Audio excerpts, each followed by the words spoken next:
Second innings అయిపోయింది, అది బద్లాదులంతా అయిపోయింది. మళ్ళీ థర్డ్ ఇన్నింగ్స్ అంటాను. మరి మామూలుగా క్రికెట్లో రెండు ఇన్నింగ్స్లో ఉంటాయి, కానీ నాకు థర్డ్ ఇన్నింగ్స్ అనుకుంటాను ఇది.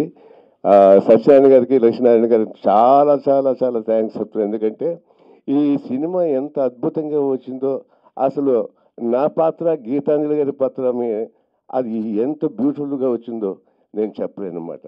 అంటే ఈ రోజుల్లో ముఖ్యంగా ప్రతి పాత్రకి ఒక అర్థం వచ్చేలాగా ఆ పాత్ర జనంలోకి దూసుకు వెళ్ళిపోయేలాగా చిత్రీకరించినటువంటి డైరెక్టర్ లక్ష్మీనారాయణ గారి నిజంగా I'm hats off to you sir. చాలా బాగా తీసుకొచ్చారు, మంచి స్టోరీ, బ్రహ్మాండమైన స్టోరీని ఆ పద్ధతిలో ఆయన చేయటం చూస్తుంటే నాది ఆల్మోస్ట్ ఏంటంటే ఈ ముఖ్యంగా చెప్పాలి అంటే ఆలీ దీంట్లో హీరో.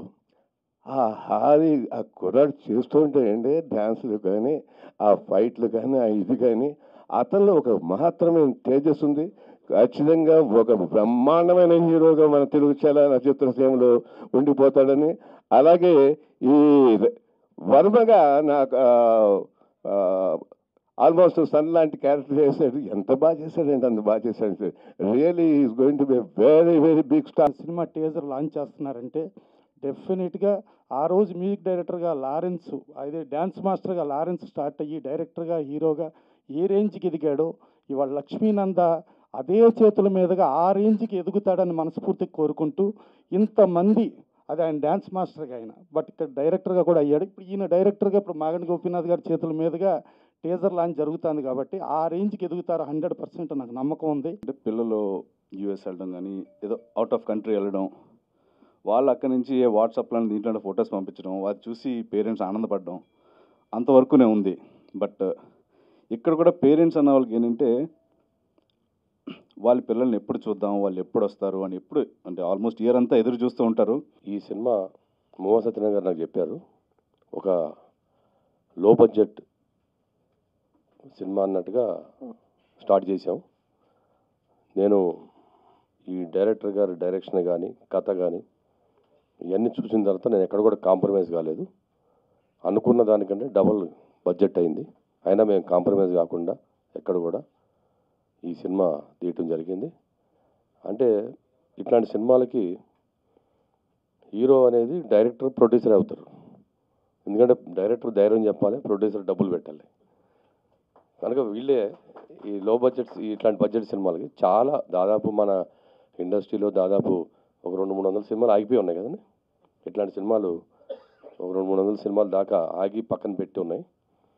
అంటే ఫైనాన్స్ ప్రాబ్లం కానీ ఏది కానీ ఇవన్నీ ఉండటం వల్ల. కానీ ఇట్లాంటి ప్రొడ్యూసర్స్ వచ్చి మువ్వ సత్యనారాయణ లాంటి వాళ్ళు ధైర్యంగా నిలబడి ఈ సినిమాని కంప్లీట్ చేస్తాం అనేది ఫస్ట్ ప్రొడ్యూసర్ గారి ధైర్యానికి మెచ్చుకోవాలి మనం. అదేవిధంగా టెక్నీషియన్స్, ఫోటోగ్రాఫర్ కానీ, మ్యూజిక్ డైరెక్టర్ కానీ, ఎడిటర్ కానీ అందరూ కూడా, టెక్నీషియన్ అందరూ కూడా చాలా బాగా చేశారు అని చెప్పడం జరిగింది. కనుక ఈ సినిమా, ఇట్లాంటి సినిమాలు హిట్ అవటం వల్ల ఇంకో 10 మంది ప్రొడ్యూసర్స్ ఇండస్ట్రీస్కి వస్తారు. కనుక ఇట్లాంటి ఈ సినిమా డెఫినెట్గా ఆడాలని చెప్పేసి కోరుకుంటూ, మరి డైరెక్టర్ గారికి, మువ్వ సత్యనారాయణకి, మరి ఆర్టిస్టులందరూ కూడా హృదయపూర్వక నమస్కారాలు తెలియజేసుకుంటూ, మళ్ళీ మనం ఆడియో ఫంక్షన్లో కలుద్దాం. డెఫినెట్గా ఆడియో కూడా హిట్ అవ్వాలి.